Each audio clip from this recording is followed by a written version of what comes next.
খামারে কোনো নতুন হাঁস মুরগি বাচ্চা উৎপাদন হলেই কিন্তু মনটা অনেক ভালো হয়ে যায়। আসসালামু আলাইকুম এভরিওয়ান, আমি আসাদ মানিকগঞ্জ থেকে। আজকে সকালবেলা ঘুম থেকে উঠে দেখি আমাদের একটা চীনা হাঁসের কোলে বেশ কিছু বাচ্চা বের হয়েছে। ডিমের খলসগুলো হচ্ছে আগে ফেলে দিলাম, মানে সবগুলো যেহেতু বাচ্চা বের হওয়া কমপ্লিটলি হয়ে গেছে। সো এখানে খলস থাকলে দেখা যাবে খলসের চাপে পড়েও বাচ্চা মারা যেতে পারে।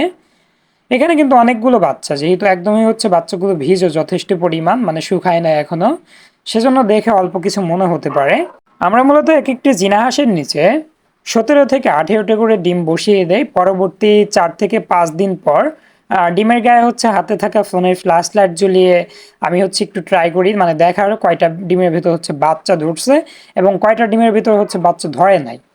যে ডিমগুলো মূলত সাধারণত বাউয়া থাকে সেগুলো হচ্ছে একদম ক্লিয়ার থাকে, মানে ফ্রেশ ডিম থাকে। সে ডিমগুলো মূলত আমি সরিয়ে ফেলে দেই। আর যে ডিমগুলোতে হচ্ছে ব্রণ আসে বা বাচ্চা আসে সে ডিমগুলো হাঁসের কোলে রেখে দেই। প্রথম দিন 18 পিস ডিম দিলে তখন হচ্ছে হাঁসের একটু ডিমগুলোতে তা দেওয়া কষ্ট হয়ে যায়।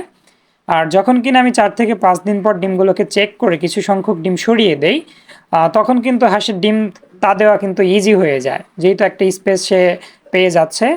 18 পিস ডিম বসালে দেখা যায় 2 থেকে 3 পিস ডিম ওখানে বাউয়া বের হয়।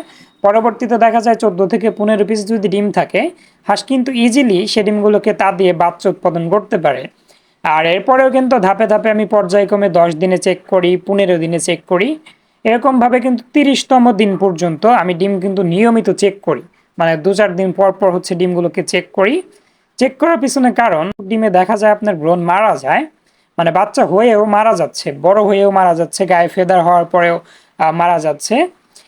সেজন্য মূলত আমি নিয়মিত চেক করে সেই ডিমগুলোকে সরিয়ে ফেলে দেই, যেন হাঁসটা ইজিলি হলেও ডিমে তা দিতে পারে। এর পাশাপাশি যদি কিছু ডিম ওরকমভাবে মারা যায়, সেই ডিমটা হচ্ছে নষ্ট হয়ে ডিমে দুর্গন্ধ হওয়ার ফলে বাদবাকি ডিমের ভিতরেও কিন্তু বাচ্চা মারা যেতে পারে। আমরা অনেকেই জানি না ডিমের ভিতর থেকেই কিন্তু বাচ্চারা অক্সিজেন নেয়। অক্সিজেন নেয় কিভাবে? এক একটি ডিমের গায়ে আমাদের যেমন পশমের গোড়ায় প্রত্যেকেরই কিন্তু শত শত ছিদ্র থাকে, মানে প্রত্যেকটা পশমের গোড়ায়। আর এরকমভাবে কিন্তু হাঁসের বা মুরগির ডিমেও কিন্তু বা প্রত্যেকটা প্রাণীর ডিমেই কিন্তু দেখা যায় এরকম অসংখ্য অগণিত শত শত ছিদ্র আছে। সে ছিদ্র দিয়ে কিন্তু ও নিয়মিত অক্সিজেন নিতেছে, মায়ের গায়ে থেকে আর্দ্রতা নিতেছে, মানে পানির পরিমাণটা নিতেছে। সেজন্য মূলত এখানে কিন্তু এক্সট্রা করে আর আর্দ্রতা বাড়ানোর জন্য কোনো ব্যবস্থাপনা রাখতে হয় না। যারা আমরা সাধারণত ইনকিউবেটরে বাচ্চা উৎপাদন করি তারা জানি সাধারণত আহ, আর্দ্রতা বাড়ানোর জন্য কিন্তু ইনকিউবেটরের ভিতরে পানির ব্যবস্থাপনা রাখতে হয়। আর হাঁস মুরগি দিয়ে কিন্তু ন্যাচারালি কোনো প্রকার পানির ব্যবস্থাপনা রাখতে হয় না। যেহেতু হাঁস মুরগির বুকের সঙ্গে ডিমগুলো হচ্ছে একদম আষ্টে পিষ্টে থাকে, তখন দেখা যায় সেখান থেকে মায়ের শরীর থেকে কিন্তু পানির পরিমাণটা ওরা টেনে নিচ্ছে।